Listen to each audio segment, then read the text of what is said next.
પ્રણામ, good morning મિત્રો. અગાઉના તાસમાં આપણે કુદરતી વનસ્પતિના 5 પ્રદેશો સમજ્યા, જે પ્રકરણ 17નો બીજો ભાગ હતો. હવે આજે પ્રકરણ 17નો ત્રીજો અને છેલ્લો ભાગ, જેમાં આપણે જંગલોની પેદાશ, તેની ઉપયોગિતા, જંગલોનું પર્યાવરણીય મહત્ત્વ, જંગલ વિનાશના કારણો અને વન સંરક્ષણ એવા 4 મહત્ત્વના મુદ્દાઓ શીખવાના છે. હવે સૌથી પહેલાં જોઈએ જંગલોની પેદાશ અને તેની ઉપયોગિતા. જંગલો આપણને કઈ રીતે ઉપયોગી છે? આર્થિક દૃષ્ટિકોણથી જંગલોનું શું મહત્ત્વ છે? તો જંગલો એ માનવજાતને અનેક રીતે ઉપયોગી છે. આપણે વધુમાં વધુ ઉદાહરણો એના સંદર્ભે યાદ રાખવાના છે. તો જંગલોમાંથી મળતું ઇમારતી લાકડું, સાગ, સાલ, જે ફર્નિચર બનાવવા કામ લાગે છે. પાઠના પહેલા તાસમાં આપણે જોયું હતું કે 450 જેટલી ઇમારતી વૃક્ષોની પ્રજાતિઓ ભારતમાં છે. સુંદરવનમાંથી પ્રાપ્ત થતા સુંદરી વૃક્ષના લાકડામાંથી હોડી બનાવવામાં આવે છે. પશ્ચિમ બંગાળના સુંદરવનમાં સુંદરી વૃક્ષમાંથી જે લાકડું પ્રાપ્ત થાય છે, એમાંથી હોડી બને. હિમાલયના ઠંડા પ્રદેશોમાં થતું દેવદાર ગઈકાલે આપણે સમજ્યા, અને ચીડના લાકડામાંથી રમતગમતના સાધનો બને છે, પોચું લાકડું હોય. તેમજ ચા અને દવાના પેકિંગની પેટીઓ એટલે કે ખોખા બનાવવામાં આવે છે દેવદાર અને ચીડના લાકડામાંથી. ચીડના રસમાંથી ટર્પેન્ટાઇન બને છે, ટર્પેન્ટાઇન બનાવવામાં આવે ચીડના રસમાંથી. ચંદનમાંથી ઉષ્ણકટિબંધીય મોસમી જંગલો કે ખરાવ જંગલોમાં આ ચંદનના વૃક્ષની પ્રજાતિ જોવા મળે. સૌથી મૂલ્યવાન ગણાય છે. ચંદનમાંથી સુગંધી તેલ, સૌંદર્યવર્ધક બનાવટો બનાવવામાં આવે છે. જુદા જુદા સૌંદર્ય પ્રસાધનો બનાવવા માટે ચંદનનો ઉપયોગ થાય છે, ચંદનના લાકડાનો. વાંસમાંથી, વાંસ એ પણ મોસમી જંગલોની વૃક્ષ પ્રજાતિ છે.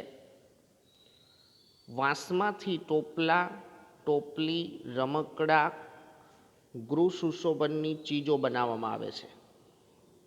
ગૃહ સુશોભનમાં વાંસમાંથી બનતી ચીજ વસ્તુઓ ઉપયોગમાં લેવાય. મિત્રો, આ ઉદાહરણો સાથે જંગલમાંથી કેટલીક બીજી પણ વન્ય પેદાશો પ્રાપ્ત થાય છે, જે આપણા રોજિંદા જીવનમાં ખૂબ ઉપયોગી છે, સ્વાસ્થ્યવર્ધક છે. જેમ કે રોજિંદા જીવનમાં લાખનો ઉપયોગ, રાડ, ગુંદર, રબર, મધ, નેતર, લાકડું છે એક પ્રકારે, આ બધી વન્ય પેદાશો પૂરી પાડે છે. સાથે સાથે વનસ્પતિ ઔષધિઓ, આપણે સૌથી મોટું દ્રષ્ટાંત એનું આપ્યું હતું કે આયુર્વેદમાં 2000 વનસ્પતિ ઔષધિઓનો ઉલ્લેખ છે. એવી કેટલીક મુખ્ય વનસ્પતિ ઔષધિઓના આપણે ઉદાહરણ જોઈએ તો આંબળા, બેહડા, હરડે, અશ્વગંધા વગેરે વનસ્પતિઓ ઔષધીય ઉપયોગિતા ધરાવે છે. અત્યારે શિયાળો ચાલે છે. શિયાળો એટલે સ્વાસ્થ્યવર્ધક, ખુશનુમા હવામાન હોય, ત્યારે આવી બધી કેટલીક વનસ્પતિ ઔષધિઓનું આપણે સેવન કરીએ છીએ. તો મિત્રો, એવા કેટલાક મહત્ત્વની વનસ્પતિ ઔષધિઓ વિશે આપણે અહીંયા ઉદાહરણ સહિત સમજવાનું છે, અને એ પણ તમારે પ્રશ્નના જવાબમાં રજૂઆત કરવી પડે. જ્યારે ટૂંક નોંધ આવે કે જંગલોની પેદાશ અથવા તેની ઉપયોગિતા, તો ત્યારે એ દ્રષ્ટાંત તમારે લખવા પડે. હવે એવી કેટલીક આપણે વનસ્પતિની ઔષધીય ઉપયોગિતા સમજીએ. તો એમાં પહેલું છે સર્પગંધા, જે લોહીના ઊંચા દબાણના રોગની સારવાર માટે ઉપયોગી છે. આ વનસ્પતિ જે ભારત સિવાય વિશ્વના બીજા કોઈ દેશો પાસે નથી. લીમડો, જાણીએ છીએ આપણે કે લીમડો એ પણ એક વનસ્પતિ ઔષધિ તરીકે ઉપયોગ થાય છે. જીવાણુ પ્રતિરોધક તરીકે, ચામડીના કેટલાક રોગો એને નિયંત્રણમાં લેવા માટે લીમડાનો ઉપયોગ થાય. તુલસી, જે બેસ્ટ મેડિસિન કહેવાય છે. શરદી, ઉધરસ કે તાવ માટે તુલસીનું સેવન કરવામાં આવે. અર્જુન સાદડ, હૃદય રોગની સારવાર માટે.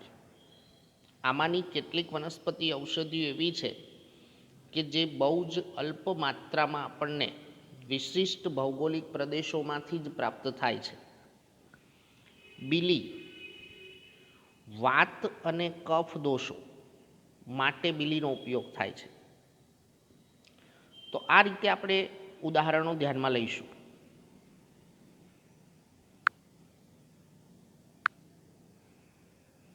ત્યાર પછી છે ગળો.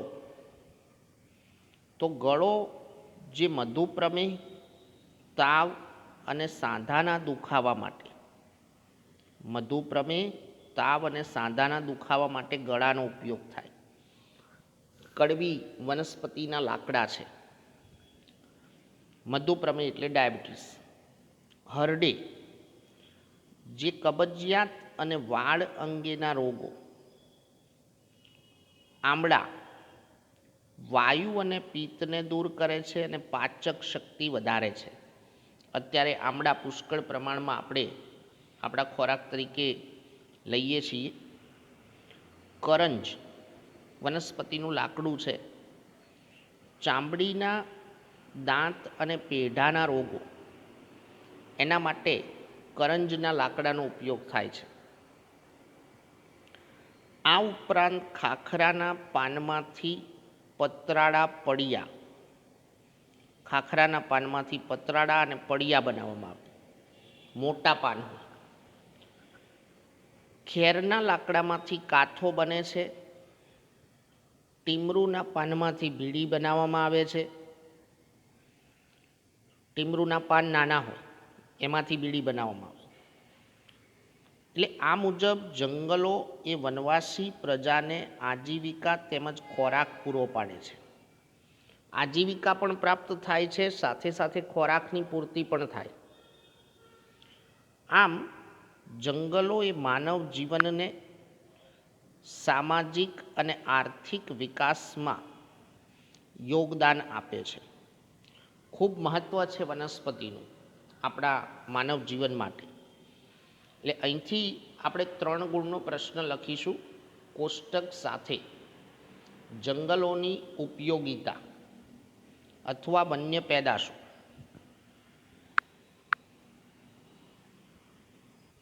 હવે ત્યાર પછી સૌથી સરળ અને બેઝિક પ્રશ્ન, જે તમે પ્રાઇમરીના ધોરણોથી સમજતા આવ્યા છો, જંગલોનું પર્યાવરણીય મહત્ત્વ. પર્યાવરણની રીતે જંગલોનું શું મહત્ત્વ છે? તો જંગલો વરસાદ લાવવામાં ઉપયોગી છે. વનસ્પતિ વધુ હોય તો વરસાદ વધુ આવે. આપણે જાણીએ છીએ કે વધુ વૃક્ષો વાવો, વરસાદ લાવો. જંગલો એ વાતાવરણને વિષમ બનતું અટકાવે છે. વાતાવરણને વિષમ બનતું કેવી રીતે અટકાવે? તો O2 અને CO2 એનું બેલેન્સ જાળવી રાખે છે. ઓક્સિજન અને કાર્બન ડાયોક્સાઇડ એનું બેલેન્સ જાળવે છે. પ્રાણદાયી વાયુ ઓક્સિજન પૂરો પાડે છે જંગલો. સાથે સાથે જંગલો એ પૂર નિયંત્રણ કરે છે. પૂરને અંકુશમાં રાખવા માટે સૌથી વધારે ઉપયોગી છે વનસ્પતિ. કાર્બન ડાયોક્સાઇડ જેવા હાનિકારક વાયુઓનું શોષણ કરે છે. કાર્બન ડાયોક્સાઇડ જેવા હાનિકારક વાયુઓને શોષી લે. જંગલો એ જમીન ધોવાણ અટકાવે છે. જેટલી વનસ્પતિ વધુ હોય તો એટલું વનસ્પતિ જમીનના માટી કણોને જકડી રાખે છે. સાથે સાથે જંગલો એ ભૂમિગત જળને પણ જાળવી રાખે છે, કેમ કે ભેજ સંગ્રહ કરે છે વનસ્પતિ પૃથ્વીના પેટાળમાં. જંગલો એ રણને આગળ વધતું અટકાવે છે, રણ વિસ્તારને નિયંત્રણમાં રાખે. આ પ્રમાણે હવા પ્રદૂષણ ઘટાડવામાં જંગલો ઉપયોગી છે. જેટલી વનસ્પતિ વધુ હોય એટલું પ્રદૂષણ ઓછું થાય, હવા પ્રદૂષણ ઘટે. સાથે સાથે જંગલો એ કુદરતી સૌંદર્યમાં વધારો કરે છે. અનુપમ કુદરતી સૌંદર્ય છે. આપણે જાણીએ છીએ કે માનવીને કુદરતી સૌંદર્યનું આકર્ષણ જરૂર છે, પણ એ કુદરતી સૌંદર્યને આપણે સાચવતા નથી. જંગલો એ હવાને શુદ્ધ કરે છે, સાથે વન્ય જીવ સૃષ્ટિને કુદરતી આશ્રય સ્થળો પણ પૂરા પાડે છે. વન્યજીવો પ્રકરણ 18માં આપણે શીખવાના છીએ એ પ્રમાણે વન્યજીવોને વિશેષ અનુકૂળતા ક્યાં હોય તો જંગલ વિસ્તારમાં. જંગલો એ સાહસિક પ્રવાસન પ્રવૃત્તિ માટેના આદર્શ ક્ષેત્રો છે. જ્યાં જંગલ વિસ્તાર હોય તો ત્યાં સાહસિક પ્રવાસન પ્રવૃત્તિઓને પ્રોત્સાહન મળે. જ્યાં વધારે જંગલ વિસ્તાર હોય, જ્યાં માનવ વસવાટ ઓછા હોય ત્યાં રાષ્ટ્રીય ઉદ્યાનો, અભયારણ્યો તથા જૈવ વિવિધતાના સંદર્ભે આવા કેટલાક જંગલો આરક્ષિત કરવામાં આવે છે, જ્યાં કોઈ માનવીય પ્રવૃત્તિઓની દરમિયાનગીરી ઊભી ન થાય એ માટે. એટલે જ્યારે પ્રશ્નનું ટાઇટલ એવું હોય કે જંગલોનું પર્યાવરણીય મહત્ત્વ સમજાવો, તો ત્યારે આપણે આ મુદ્દાઓ બેઝિક સમજી અને લખવાના થાય છે. હવે જોઈએ જંગલ સંરક્ષણ. વનસ્પતિ જીવન, પ્રાણી જીવન અને માનવ જીવન એ બધા વચ્ચેના આંતર સંબંધોથી પારિસ્થિતિકી તંત્રનું સર્જન થાય. આ બધા વચ્ચે આંતર સંબંધ છે, એમાંથી એક ચોક્કસ કુદરતી પરિસ્થિતિનું નિર્માણ થાય. પરંતુ માનવી એ પર્યાવરણ વિરોધી પ્રવૃત્તિ અને માનસિકતા, પર્યાવરણ વિરોધી માનસિકતા છે, તથા સ્વાર્થ વૃત્તિના કારણે પારિસ્થિતિકી તંત્રમાં ખલેલ પહોંચી છે. પર્યાવરણીય સમતુલા ખોરવાઈ જાય છે.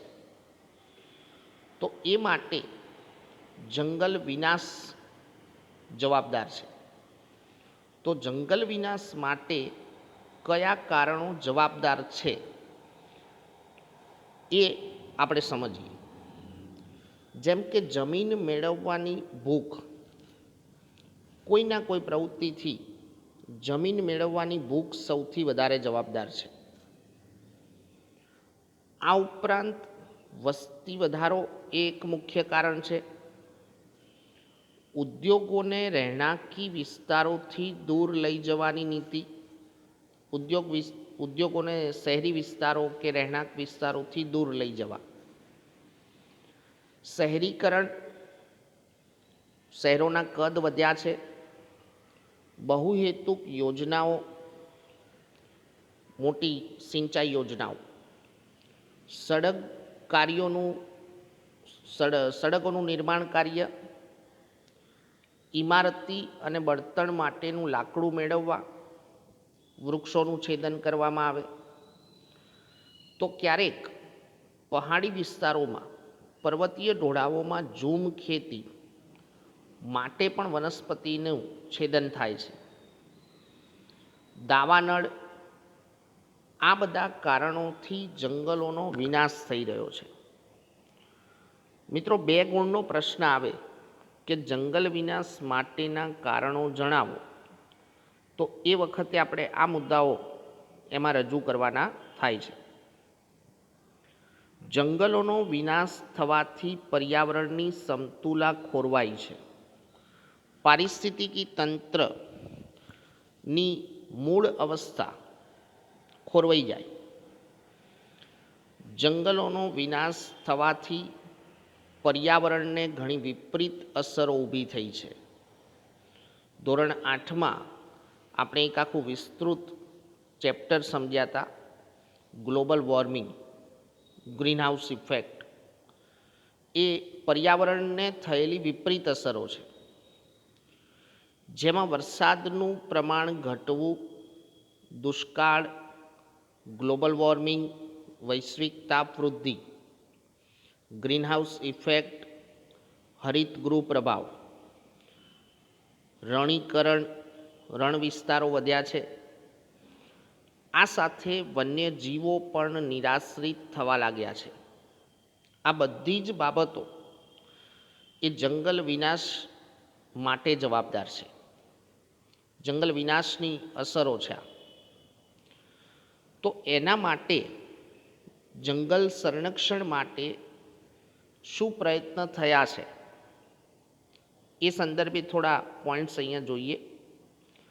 તો 1952ની રાષ્ટ્રીય નીતિ પ્રમાણે, આઝાદી પછીની પહેલી રાષ્ટ્રીય વન નીતિ, તે મુજબ 33% ભૌગોલિક વિસ્તારમાં જંગલો હોવા જોઈએ. 33% ભૌગોલિક વિસ્તાર, ત્રીજા ભાગમાં જંગલ હોવા જોઈએ. ભારતમાં આશરે 23% વિસ્તારમાં જંગલો આવેલા છે, જે ઘણું જ ઓછું પ્રમાણ ગણાય. જ્યારે ગુજરાતમાં જંગલોનું પ્રમાણ લગભગ 10% જ છે. 10% એટલે બિલકુલ નહિવત પ્રમાણ છે. આમ જંગલ વિનાશને અટકાવવો એ આવશ્યક છે. જંગલ વિનાશને નિયંત્રણમાં લેવું જરૂરી છે. તે માટે વન સંરક્ષણ અને વન સંવર્ધન કરવું જરૂરી છે. વૃક્ષોનું છેદન થતું અટકાવવું જરૂરી છે. કોષ્ટકમાં કેટલીક વિગત જાણવા જેવી છે. ગુજરાતમાં IUCN, international union for conservation of nature, એના રેડ ડેટા બુકમાં, રેડ ડેટા બુક એટલે એણે જે યાદી તૈયાર કરી છે, એલર્ટ, કઈ વનસ્પતિ પ્રજાતિઓમાં ઘટાડો થાય છે એ યાદી. તો એમાં ગુજરાતના સફેદ ખાખરો, ગુગળ, નીલ સોટી, સીસમ, આમળી, અટક, હરડે જેવી વનસ્પતિને ભય હેઠળની કક્ષામાં મૂકવામાં આવી છે. મતલબ કે ભવિષ્યમાં આ બધી વૃક્ષ પ્રજાતિઓ ઘટવાનું પૂર્ણ જોખમ છે. એની સંખ્યા ઘટવાનું વધારે જોખમ છે. હવે જોઈએ વન સંરક્ષણ. જંગલોના જતન માટેના ઉપાય એટલે કે વન સંરક્ષણ. સ્વતંત્રતા પછી જંગલ સંરક્ષણ કે વન સંરક્ષણ માટે શું ઉપાય થયા છે?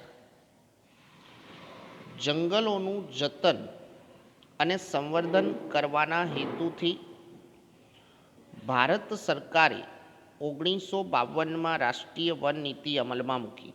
ઉપર આપણે કહ્યું એ પ્રમાણે પહેલી રાષ્ટ્રીય વન નીતિ 1952. 1980માં સંસદે વન સંરક્ષણ અધિનિયમ પસાર કર્યો. 1980.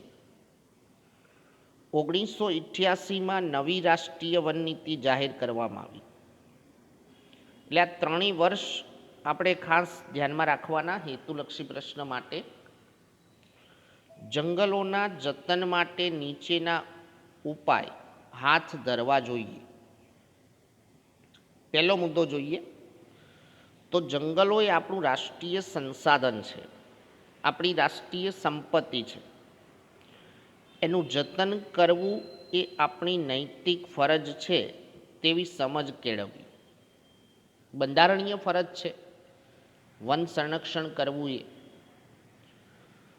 નંબર 2, વૃક્ષ છેદન અટકાવવું, ગેરકાયદેસર વૃક્ષ કાપનારને કડક સજા કરવી. ગેરકાયદેસર વૃક્ષોનું છેદન થતું હોય તેની સામે કડક નિયંત્રણ. ત્રીજું, વન મહોત્સવ, સામાજિક વનીકરણ જેવા કાર્યક્રમોમાં લોક ભાગીદારી વધારવી. વન મહોત્સવ, હમણાં નીચે કેટલાક દિવસો તમને બતાવું છું, એવા દિવસોની ઉજવણી, કોઈ સામાજિક વનીકરણ થતું હોય સાર્વજનિક સ્થળોએ તો એમાં લોક ભાગીદારી વધે એવો પ્રયત્ન કરવો. પડતર જમીન હોય, નદીઓ કે રેલવે સડકોની બંને બાજુ વૃક્ષારોપણ કરવું અને એનું સંવર્ધન કરવું. મિત્રો, માત્ર વૃક્ષો રોપવાથી હેતુ સિદ્ધ નથી થતો.